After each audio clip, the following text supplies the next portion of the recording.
नमस्कार दोस्तों, स्वागत है आपका यूपीएससी मंथन में। आज एक बार फिर हाजिर हैं। आज हम बात करेंगे यूपीएससी की पोस्ट डिवीज़न के बारे में। किस तरह से हमें यूपीएससी पोस्ट प्रोवाइड कराता है और कितनी कितनी रैंक से हमें कौन सी पोस्ट को चयनित किया जाता है। साथ ही हम बात करेंगे यूपीएससी के सिलेबस के बारे में और यूपीएससी पेपर की एलिजिबिलिटी के लिए, क्योंकि नए जो एस्पिरेंट्स होते हैं उनको डाउट होता है कि अगर हमारी 12th में 50% है तो क्या हम यूपीएससी का एग्ज़ाम दे सकते हैं, क्या ग्रेजुएशन में कितनी हमारी परसेंटेज होनी चाहिए। तो सभी चीज़ों से रिलेटेड आज हम बात आपसे साझा करेंगे। दोस्तों, अगर आप चैनल पर नए हैं तो चैनल को सब्सक्राइब ज़रूर करें ताकि आपको नए वीडियो की नोटिफिकेशन मिलती रहे। तो चलिए शुरू करते हैं। आज हम पहले बात करते हैं यूपीएससी की सर्विस डिवीज़न के बारे में। दोस्तों, जैसा कि आप स्लाइड में देख रहे हैं, इसमें जो सिविल सर्विसेज के जो डिवीज़न्स है वो टोटल नंबर ऑफ 24 हमारी सर्विसेज होती हैं जो यूपीएससी टेस्ट कंडक्ट कराती है, जिसमें बहुत सारे इंटरफेसेस हैं और अलग अलग इसमें चीज़ें बांट दी जाती हैं। जैसा कि पहले हम स्टेज देखते हैं। 2 स्टेज जो काट दी गई है वो AIS के नाम से इसमें लिखी हुई है, जिसमें ऑल इंडिया सर्विसेज के नाम से है, जिसमें 2 इंटरफेस कटे होते हैं जो कि IAS और PCS के लिए चयनित किए जाते हैं, जिसमें इंडियन एडमिनिस्ट्रेटिव सर्विसेज और इंडियन पुलिस सर्विसेज के लिए अभ्यर्थी को चयनित किया जाता है।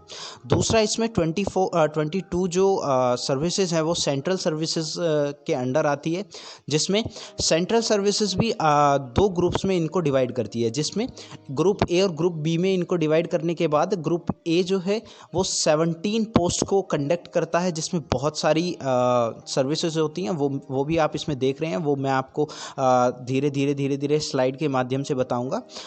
जैसे अगर हम बात कर ले ग्रुप ए के बारे में, तो ग्रुप ए में होता क्या है कि सबसे पहले रेलवेज़ के लिए जो सिलेक्शन किए जाते हैं, रेलवेज़ में भी बहुत अच्छे सिलेक्शन सर्विसेज होते हैं, जिसमें जो बच्चा अभ्यर्थी रेलवेज़ को ज़्यादा लाइक करता है और वो सोचता है कि क्या मैं IAS करने के बाद मैं रेलवे में सेलेक्ट हो सकता हूं, तो ये पॉसिबल है।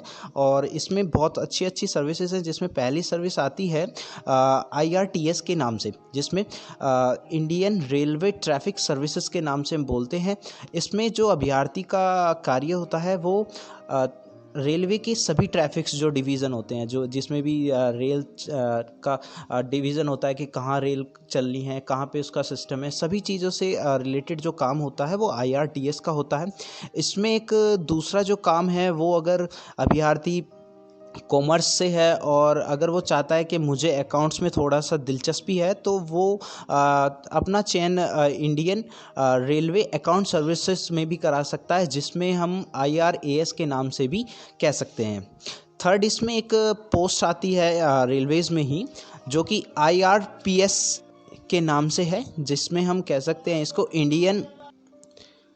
इंडियन रेलवे पर्सनल सर्विसेज, जिसको IRPS भी हम कह सकते हैं। इसमें जो अभ्यर्थी का कार्य होगा, जो इंडियन रेलवे की जितनी भी रिक्वायरमेंट्स होती हैं, जैसे कि हमारा देख लीजिए, इसमें HR का काम, HR डिपार्टमेंट होता है और रिक्वायरमेंट्स होती हैं कि कितना हमारे पास में एम्प्लॉयज़ है, कितने हमें इसमें वैकेंसीज़ निकालनी है, तो इन सभी से रिलेटेड जो वर्क होता है वो IRPS का होता है। इसमें लास्ट जो आता है वो RPF होता है, इंडियन और रेलवे पुलिस फोर्स जो होती है, जिसमें हम RPF, अभी छोटे डिवीज़न भी आते हैं जो कांस्टेबल हो गया। इसमें जो अभ्यर्थी चयनित होता है वो एक PCS लेवल पे चयनित होता है, उसके बाद उसकी जो रैंक्स होती हैं वो बढ़ती चली जाती हैं।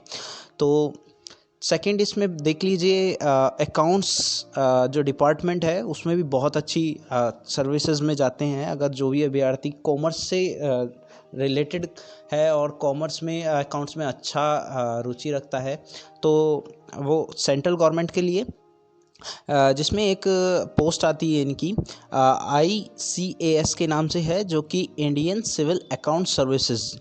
ये अगर कोई अभ्यर्थी चाहता है कि मैं सेंट्रल गवर्नमेंट में अकाउंट्स में काम करूं, तो वो आयकर विभाग में सबसे बड़ा जो जितने भी पेमेंट्स और जितनी भी सारी चीज़ें हैं वो सभी ICAS ही संभालते हैं। सेकंड, इसमें आता है IAAS, जो कि इंडियन ऑडिट अकाउंट सर्विसेज है। सबसे अच्छी इसमें एक बात है कि जो जितना भी ऑडिटिंग होती है सेंट्रल गवर्नमेंट की, इसमें बहुत ज़्यादा पैसे की भी अच्छी स्कोप है। जो अभ्यर्थी पैसे कमाना चाहते हैं तो वो यहाँ पे भी बहुत अच्छा है।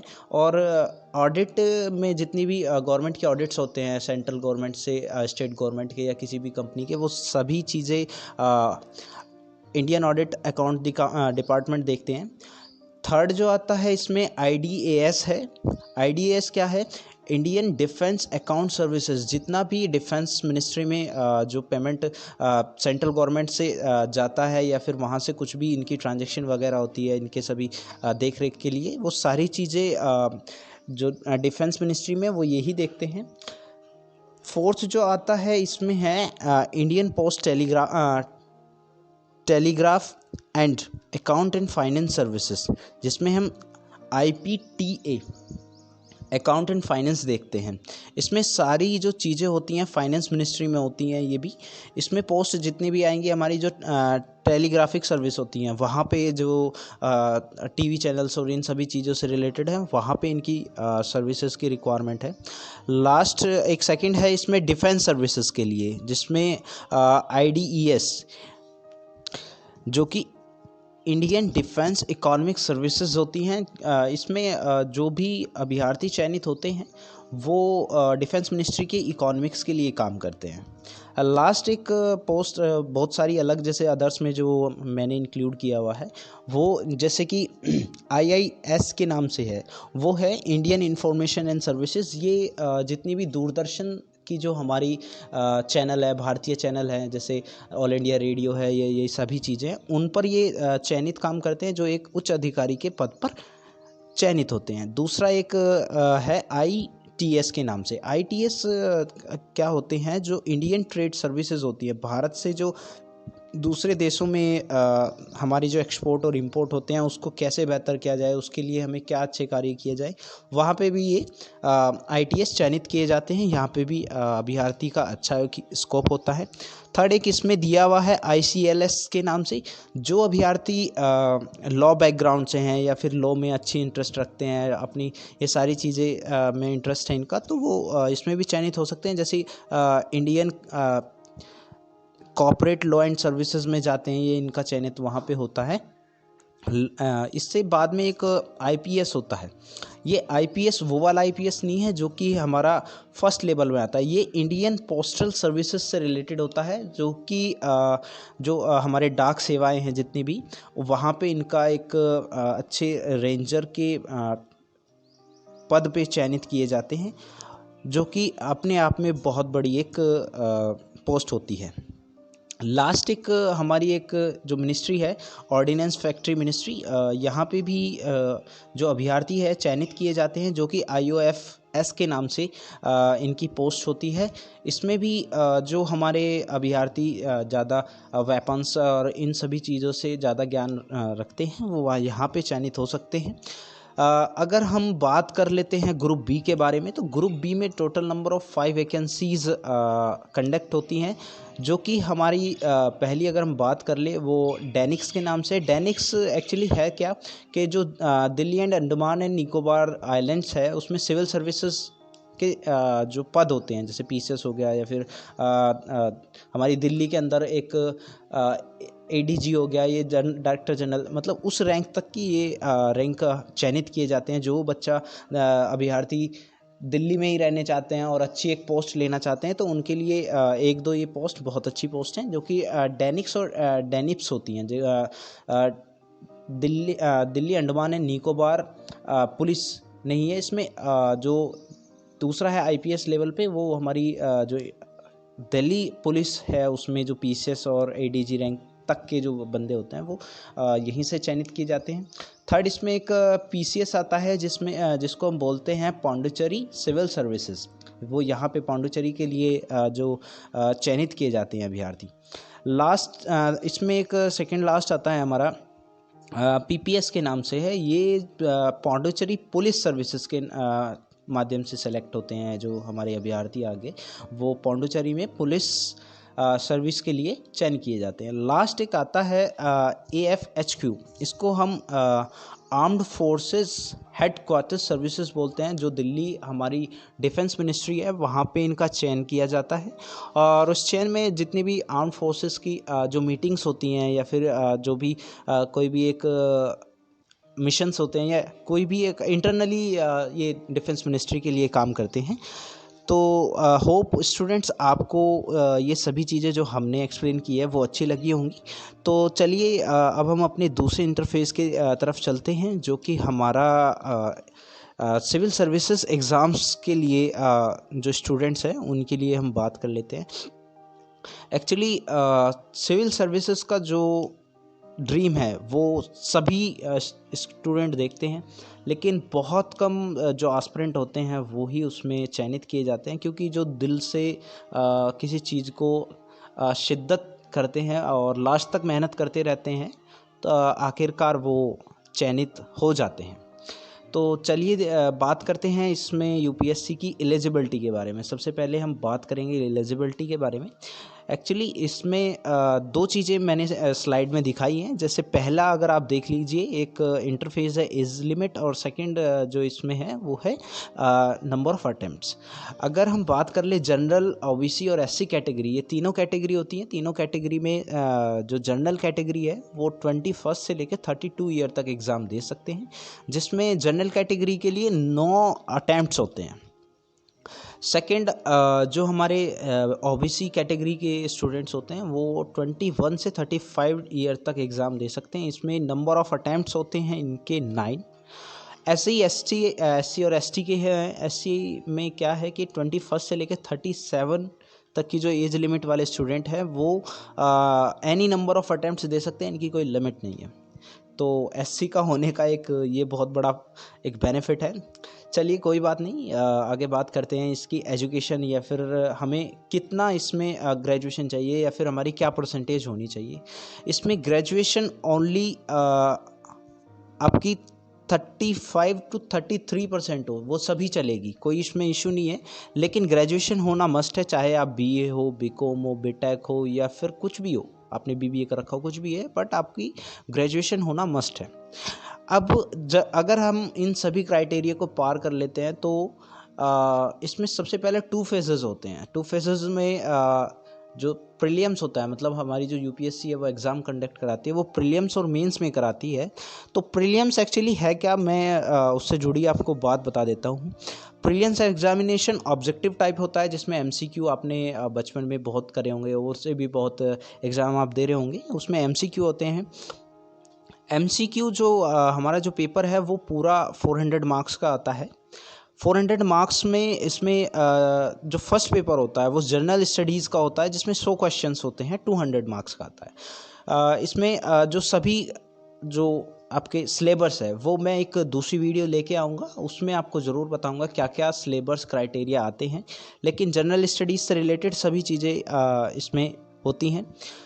सेकंड जो पेपर होता है वो सीसेट का होता है, ये रिसेंटली यूपीएससी ने ऐड किया है। सीसेट जो आता है उसमें 80 क्वेश्चंस होते हैं, ये भी 200 मार्क्स का होता है।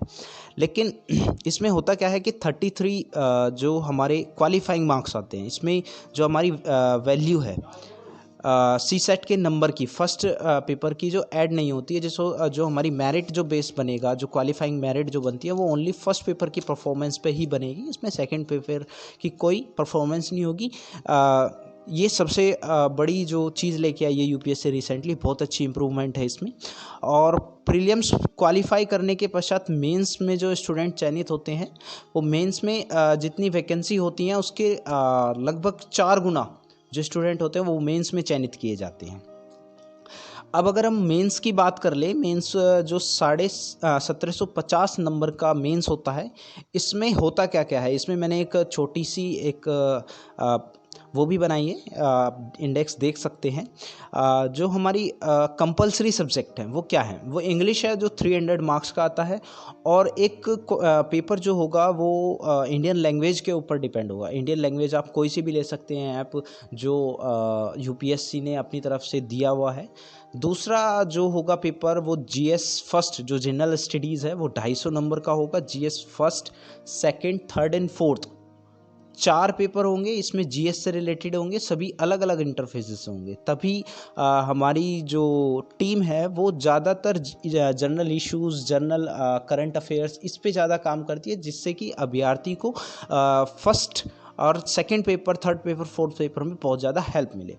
थर्ड जो इंटरफेस आता है इसमें ऐसे राइटिंग का होता है, जो ऐसे एक सोशल इश्यूज़ दिए जाते हैं, वो हमारे ग्रुप्स में भी हम बच्चों से डिस्कशन करते हैं।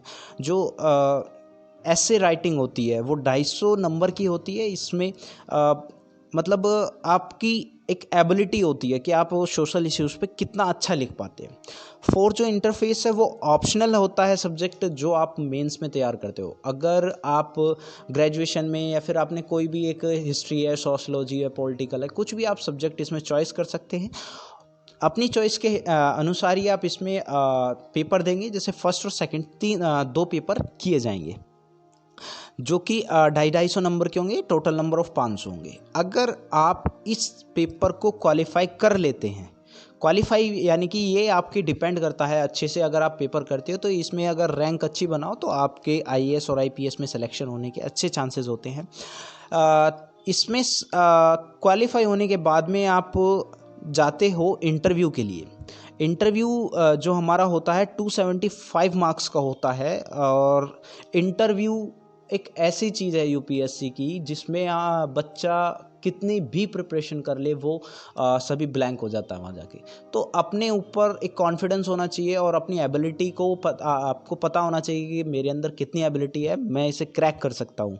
तो आप इसमें बिल्कुल ब्लैंक होके जाइए। वो आपसे रिलेटेड, आपकी पर्सनल लाइफ पर, आपके फैमिली, आपके मतलब आपसे ही रिलेटेड चीज़ें पूछे जाएंगे, आपके सब्जेक्ट से, आपकी सभी चीज़ें से। तो इसमें कोई भी पढ़ाई काम नहीं आती है। इसमें बस देख सकते हो आप कि हम अच्छे से अच्छे कितनी नॉलेज गेन करें।